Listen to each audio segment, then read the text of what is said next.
عبداللہ بن عمر اور عبیداللہ بن عمر بصرہ سے گزر رہے تھے ایک جنگ سے واپسی پر، تو حاکم بصرہ نے آپ کو کچھ پیسے دیے کہ یہ مال غنیمت میں جا کے جمع کروا دینا،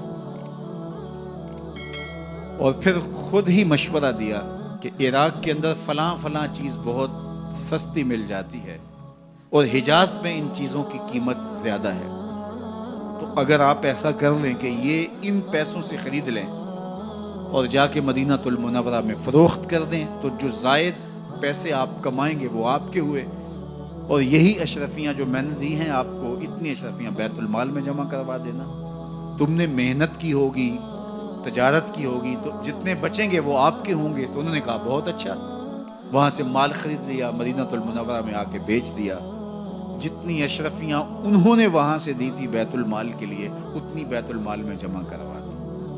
حضرت عمر رضی اللہ تعالیٰ عنہ کو پتہ چلا، بیٹوں کو بلایا، کہا کہ سنا ہے تم نے کوئی کمائی کی ہے؟ کہا جی ہم نے تو تجارت کی اور جو مال لیا تھا اتنا مال بیت المال میں جمع کروایا ہے۔ کہا تم بیت المال کے پیسوں پر کمائی کی ہے، وہ پیسے بھی تمہیں بیت المال میں جمع کروانے پڑیں گے۔ یہ عمر ہیں رضی اللہ تعالیٰ عنہ۔ رومی شہنشاہ کی بیوی سلام بھیجتی ہے حضرت عمر رضی اللہ تعالیٰ عنہ کی اہلیہ کو، تو وہ 1 دینار ادھار لے کر کے اس کا عطر خریدتی ہیں اور شیشیوں میں ڈال کر کے ان کو بھیجتی ہیں کہ چلو ایک رواداری کا اچھا ثبوت فراہم کیا جائے۔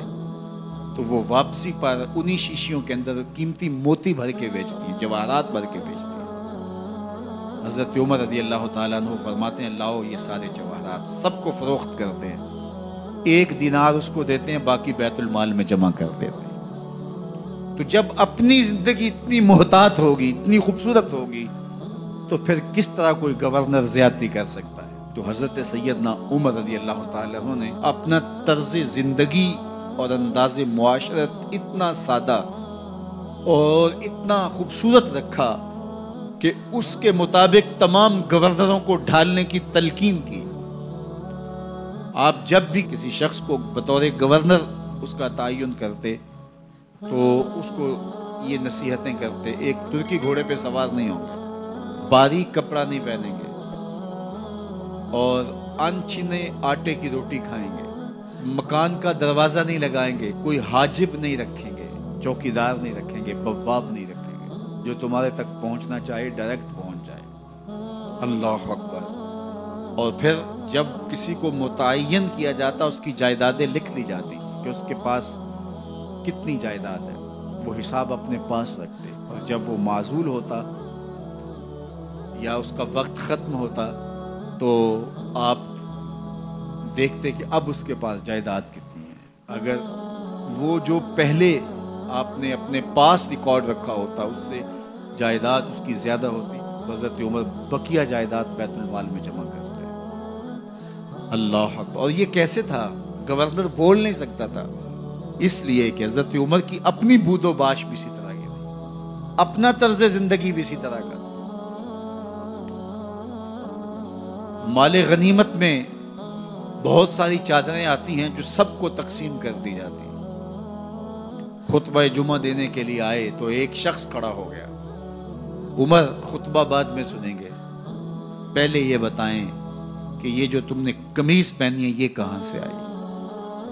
مال غنیمت کے اندر جو چادریں آئی ہیں سب کے حصے میں ایک ایک چادر آئی، آپ دراز قد ہیں، ایک چادر سے قمیض نہیں سل سکتی، تو آپ کی قمیض کہاں سے آئی؟ پہلے اس سوال کا جواب دے دیجئے، پھر خطبہ سنیں گے۔